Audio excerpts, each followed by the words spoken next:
we are, Fingerprints on Metals, and we are back. Scott Hudson, Ralph Reiff. We're thrilled to be here for another episode, and we're deep into August. My gosh. High school across the Midwest, I know. Ohio is underway, Illinois is underway, Indiana's competition is underway, the high school kids, Michigan, it's happening. Different weather situations, can be steamy hot, it could be raining sideways, different conditions for cross country, right? The collegiate scene is going to kick off here pretty soon, and early season. A lot of the at the collegiate level with cross country, my experience is the real studs don't get too involved in the early stuff, right? And they've got maybe three dates circled. That might be like pre-nationals, conference championship, and nationals, right? Yeah. Or Regional the and regional, nationals, yeah. regional and nationals. And so I know you and I are making plans to go to some cross country events. We're for sure going up to the Joe Piani Invitational up at Notre Dame. Yep. And we'll go to the Great Lakes Regionals up in Lansing, Michigan this year and watch that. And so it's a great sport. And a lot of things here around central Indiana with high school cross country and so forth. And so we hope that parents, good luck to you and other folks. We hope that you'll try to find the time to invest in being there and supporting those kids that get after it, everywhere from the elites who are real focused on, hey, this is my position, to a young man, a young lady that's playing softball or baseball in the spring and they're running cross country to be a part of the community. And we love them all. And but let's talk tonight, really focus on these high school cross country athletes. And, a lot of everybody's across the board. Some have been putting mileage in all summer. Some have just, they're now 2 weeks into team practice and still sort of sorting it out. And some of them might be running their first cross country race ever against somebody in a different jersey. We hope that some of the work has been done ahead of time. We talk a lot about, the individual athlete. We've talked about foam rolling, and we've talked about mobility and pliability and muscle activation and those things. We've talked in earlier podcast about lifestyle choices and the value of sleep and the value of hydration and nutrition.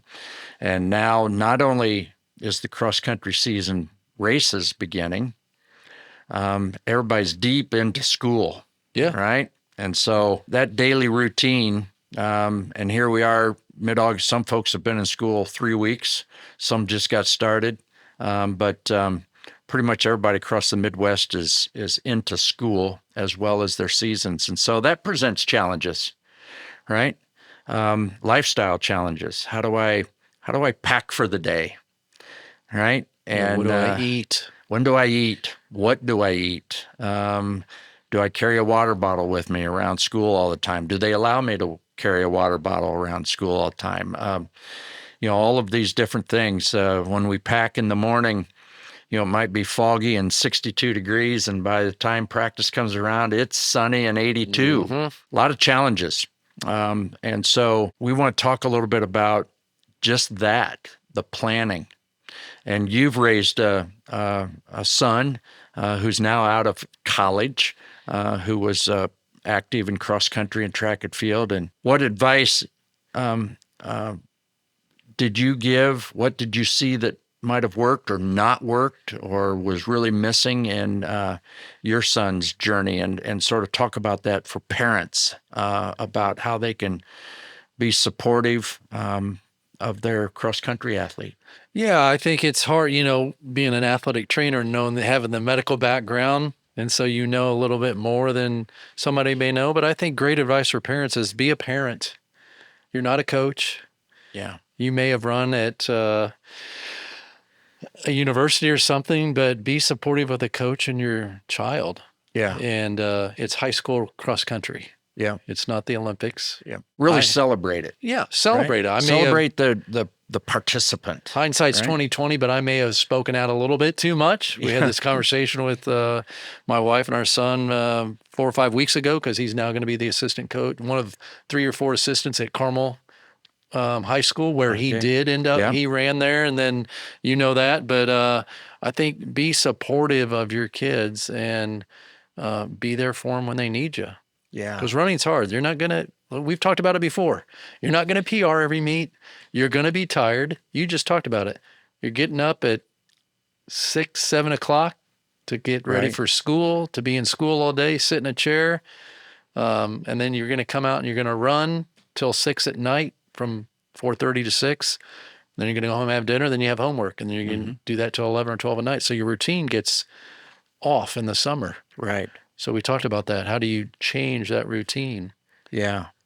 Yeah. There's the planning that goes into it, and being supportive as a parent. What we try to do here, and I want to remind you and encourage you to sign up for our newsletter. And you can go to my website, ralphreiff.com.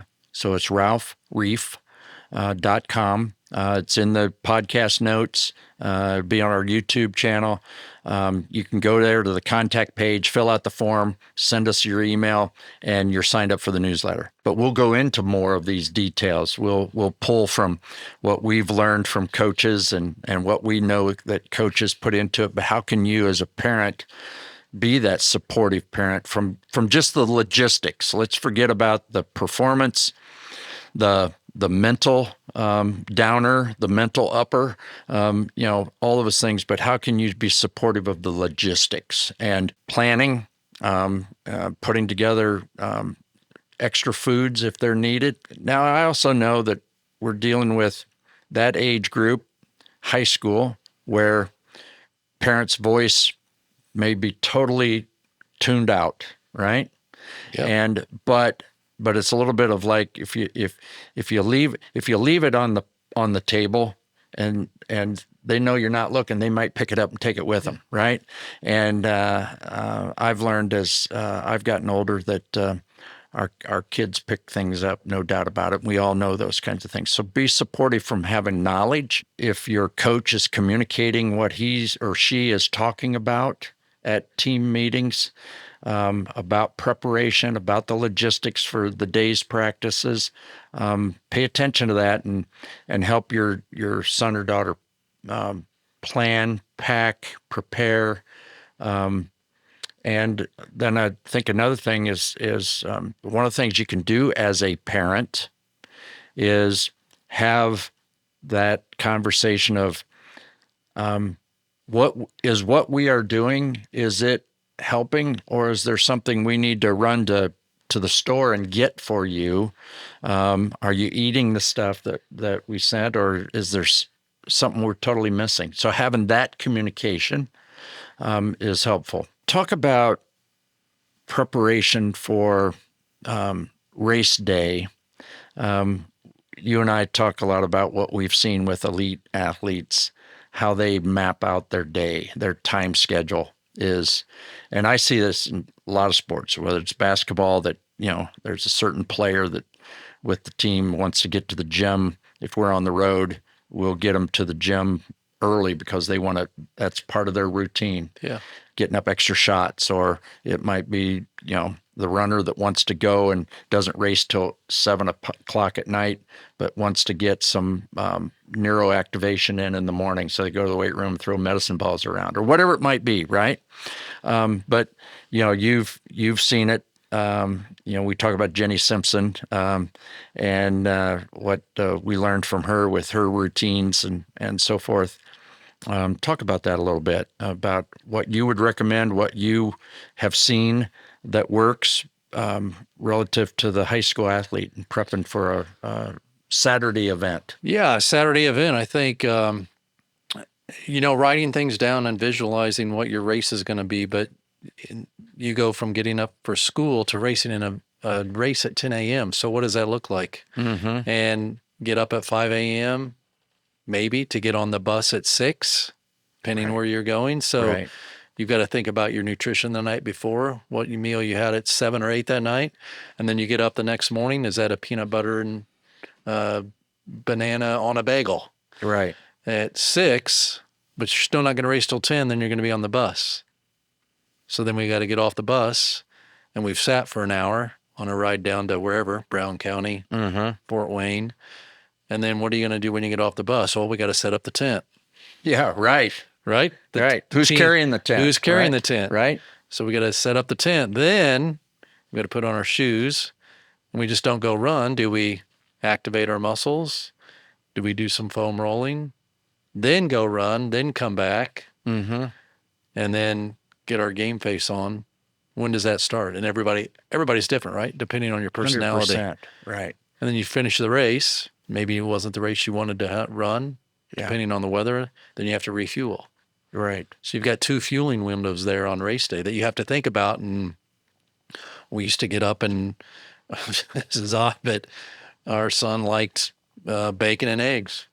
But he knew he wasn't going to run till Really? 10. Oh, yeah. He Yeah. had bacon and eggs, and then he had a bar like 45 minutes before. Okay.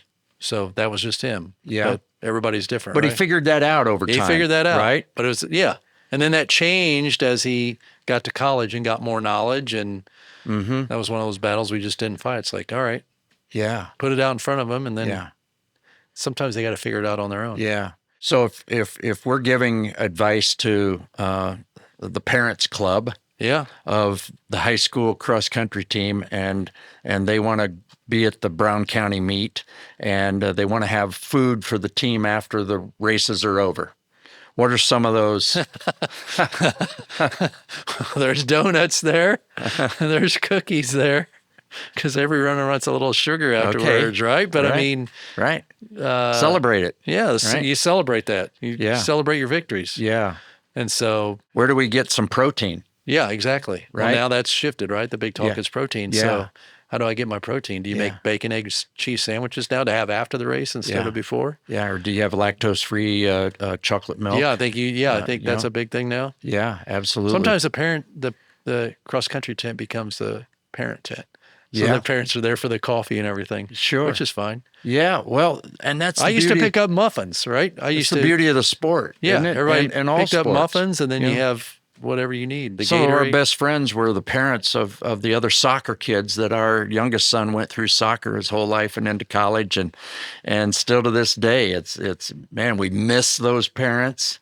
They because we don't see them every Yeah. weekend or every Tuesday night practice, pickup, carpool, all those kinds of things. Man, if you're in the middle of that and you're like, oh, this is so stressful, I just say, cherish it because it'll be over. And I'm sitting here, thinking, man, was that hard? It was hard as a parent. Yeah. Figuring out the carpool and who's driving and how we going to get them from here to here to here. And then, all of the craziness. But man, that journey, there's great joy afterwards because it was hard. Yeah. And so, that parent tent, coffee, and then as we've talked in other episodes about the herd of parents at cross country meets that run so they can get to the vantage point to watch or be in the finish line chute and those kinds of things. But so the cookies, the treats afterwards, but man, if you can put in some segments of Subway sandwiches and some chocolate milk and some substance from that, because those kids, all right, so they grabbed 6 cookies and now they tear the tent down and they're not going home with you. They're going to get back on the bus. Right. Now you got an hour and a half drive back home and you're sitting there living on 6 cookies. So to have I say a Subway type sandwich that's got some meats and cheeses and breads, and a bag of Cheetos and chips that have some calories to them and carbohydrates and again, I'm a big fan of refueling with whether it's a 20-gram protein Chobani yogurt drink or it's a chocolate milk, those kinds of But things. stuff they can make at home. You can make a peanut butter and jelly sandwich, right? Yeah. You have your protein, you have your... Remember the rooms on the road with USA Track and Field where Bijan, who was with us, right? He was with USA Track and Field, full-time employee, and Scott and I, and I remember a time we were on a trip in London with, it was a Diamond League meet, and we were in, I'll never forget being in the elevator with Usain Bolt, and he's a big man. And but our rooms became not only the medical room, but it was the food room. And man, did they dive into that peanut butter, jelly, and bread. Got the protein, you got the sugar and the jelly, and then you got the bread, the carbs. So the most elite track and field athletes in the United States at the time, and they were standing in line fighting over making peanut butter and jelly sandwiches in downtown London. PB&J. Yeah, and because it was in their schedule of what they were going to do and their hydration and how they timed all that out. We would have athletes come by and say, hey, we know the treatment times are this window to this window. It would work best for me if I do it at 8 p.m. and then I'm going to do my Normatec boots after that. And so if I could get the rub down and a stretch and work on my ankle right at this time, and they sketched that into their schedule, right? So if you look at like a schedule right? This is Jenny's schedule at a Diamond League meet. So if you take this to a lower level or bring it down to the high school athlete, this was for a race at 8:48. At 5 p.m., she got ready. At 6, she called her coaches. At 6:30, she left the hotel.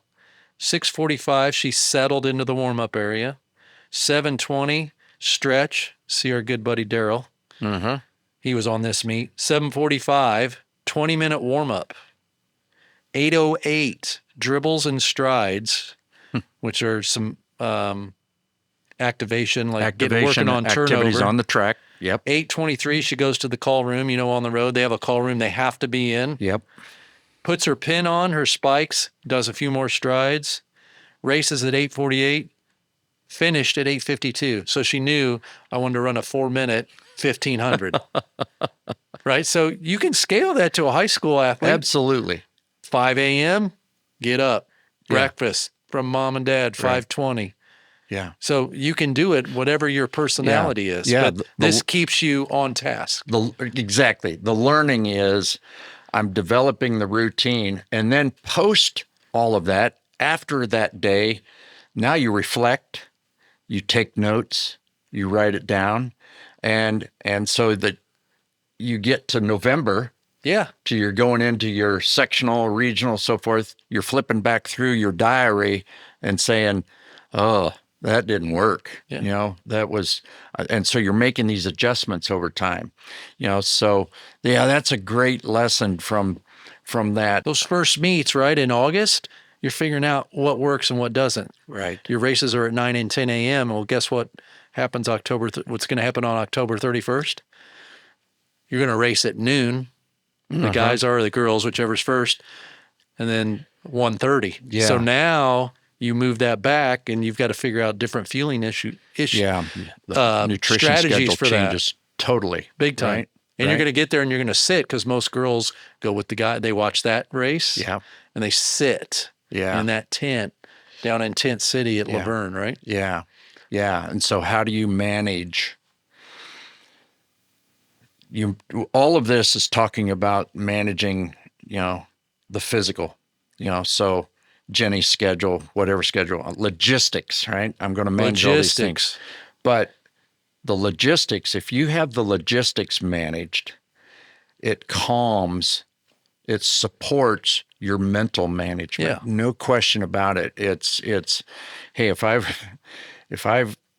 I tuck my sheets in and I make my bed, I know I've got that done, and so I feel good about it. Yeah. If I got up on time, I've got things ready because, hey, I got things packed the night before, right? So now I've got my little checklist of what's in my bag, and it's just planning these things. Man, that just takes you mentally into a safer place, and so that things are going to happen. Right? Yeah. I've got this all scheduled out, and man, it's raining sideways now, right? And we don't have any sides for the tent. Nope. And everything's wet, right? So now what's that do? Or there's been a delay. There was an early morning storm and there's a lightning delay. Now the officials changed the start time. And so now grandma's sitting in the car another half hour that wasn't expected. You're stressing out over that because she made a special deal to get to your race to watch you. And all of those things go into it. And that's where communicating, being honest about those emotions, being willing to either write them down or talk to a teammate or talk to family and so forth and that's where, coaches really get to know the athletes. Yeah. But it's still the parents who know them best. Yeah. Because we see them when they're raw, they're vulnerable, and they sort of revert. And so, what advice post race, Dad? What's some advice that you give that? And we've seen it all, right? We've seen college coaches, elite level Olympic coaches debrief with athletes right away. We've seen athletes fall in the steeplechase that were supposed to medal and they didn't. And man, I mean, so now all of a sudden I've put the work in, I've put the miles in, and man, I was really focused on this event and it just didn't go well. I slipped on a tree root going through the woods and I got a little stomach stitch, and next thing you know, I placed way back. Yeah. How do you manage that as a parent? Yeah, I think the best thing you can do, right? Every race isn't going to be your best. Yeah. And I think that let your kid vent to you. Yeah. How did you feel? Don't offer advice. Mm-hmm. Just let them, they'll come to you. And I found that out when our son went to college. He'd come up after the race and talk to us about it anyway. Mm-hmm. Or if I let him go, he goes, "Why didn't you ask me about a race?" Well, I was waiting for you to calm down. Yeah. And depending on your kid's personality, depends on how you can approach them. Some will be right off the cuff, off their sleeve. Some need to let it soak a little bit. Mm-hmm. But I would say be a great listener. Mm-hmm. And then, what did coach say? Or what'd you do here? Write that down. You talked about it. Write it down in your diary. Mm-hmm. This is what happened. I should have gone when the pack did. Yeah. I didn't. Yeah. I felt good, but I didn't want to push myself to the next level. Yeah. Ziggy, that runs at Butler's, had a tremendous career. William Zagarsky. Yes. Out of the Cincinnati area. It's been such a joy to watch his development from when he came out of high school, freshman at Butler University, and how he's developed and so forth. He is meticulous about self-evaluation of his races, and he'll also articulate it. And so I was around, and sometimes I was the person he might articulate it to. Ralph, last time I was here, I didn't get out with him, right? And I got caught in the pack, and I never got my leg speed back up, or whatever it might be. And so understanding those things that, hey, I learned a lot from that poor outing, right? And so yeah, being able to self-reflect and having the courage to vent and I offer nothing when it comes to me. Ralph, I need to get out, and I'm like, I'm just here. I'm like I'm like a wooden post in the middle of the course where I just happen to be a person that he was safe saying those things to, and it's just it's the same thing as a parent. I think there's also, I've seen athletes at the collegiate level, they come to want the feedback. Yeah. They come to want that safe place to vent. They look forward to it. So I'm just thinking, hey, parents, you might not think that you sitting silently in the car driving home, but offering a question of, do you want to talk about it? What went wrong? I didn't get to every part of the course, but I was there.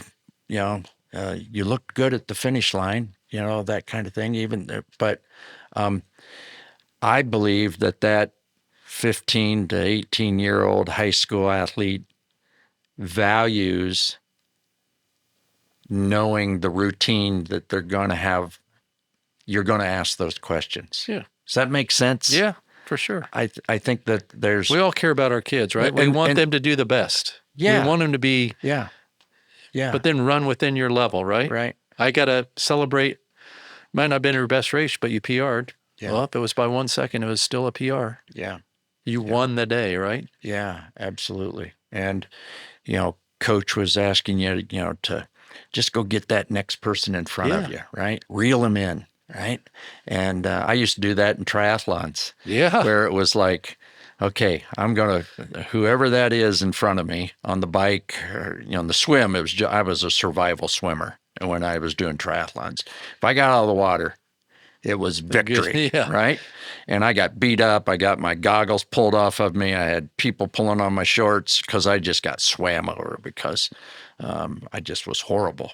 But I did it. And then I was on the bike. And then it was like, okay, if I can make up X number of spots, but I knew my best opportunity was in the run. And so I could see somebody, and it was just, it was trying to, and I had people who were picking me off too, right?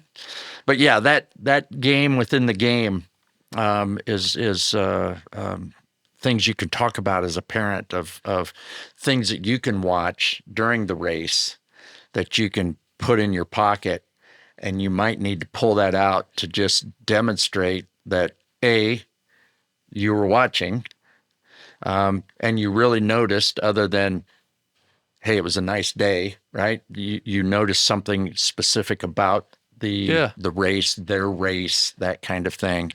And that engagement can be really good. So we'll put these types of things and things we've learned from others into our newsletter. You can sign up for our newsletter at ralphreiff.com, and the contact list there. You can go in there and just ask to be put on the newsletter list, and we'll add that value in between podcasts. But I want to talk about, because we've both been around him, and I think it's one of the things that makes him a successful coach.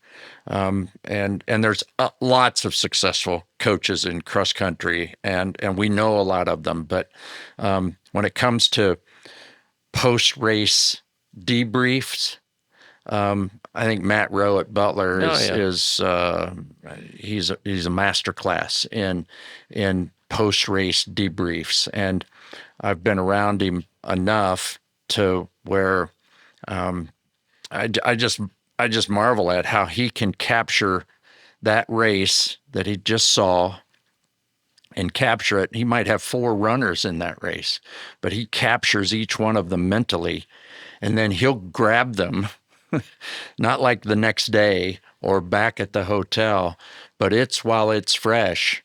We'll get right into it. And, you know, we've seen athletes on the athlete side say like, oh boy, it's debrief time. It's debrief time. I saw some long rides back from Madison when we had 5 hours and we had half-hour debriefs, and he's looking at me and he's like, "Isn't that right? Didn't Jack get a C- today?" And he's looking at me like, and I go, "Yeah, I'm not a coach like you. I'm just the athletic trainer." Yeah, but I've learned a lot from that. But the athletes, it was sort of like, okay, I'll take my painful medicine, but they looked forward to it because it was, if he wanted him to get better. He wanted, absolutely. It was constructive It was criticism. such a sign of, I am invested in you and I want you to get better, and I have some things to offer to you. Yeah. And the athletes, man, they absorbed that, and it's just fun to watch. And so again, you can do the same things as a parent. You can keep that diary a little bit of saying, hey, you've been to this course before. Remember last year at this course, at this point, at this marker, you were at this time. I bet you're going to do better than that today, and let's just keep an eye on that. And so there's the parent can participate in it from that standpoint without stepping on coach's toes, right? Yeah. And because you're the parent, and Parents are so vital in all the sports, yeah, well, we love it all. Is there anything more you'd like to add to this? No, I think that's great. Those are all great advice for parents. Yeah, well, we hope Somebody to once see. told me, love your kid, encourage them, be there for them when they need you. Yeah, If you do those three things as a parent in cross country or any phase of life, you're going to be a great parent. that's awesome. Thanks, Scott. The Again, sign up for the newsletter, ralphreiff.com, to get our Fingerprints on Medals newsletter. Remember, Labor Day, Indy Runners is having their charity run at the high school. Go to indyrunners.com and subscribe to our podcast. If this is your first time here or your 10th time and you haven't subscribed, please do so on YouTube. And give us your feedback, your comments. We really enjoy this, and it feeds off of your comments and input. We're really looking forward. Cross country season's coming. Yeah, we're going to be out there. We're going to see things. We're going to watch the results across the state, across the Midwest, and things that happen around the country. And it's going to be fun. It's going to be a unbelievable cross country season across the United States, and we're glad to be part of it and having our fingerprints on it where we can. So, thank you.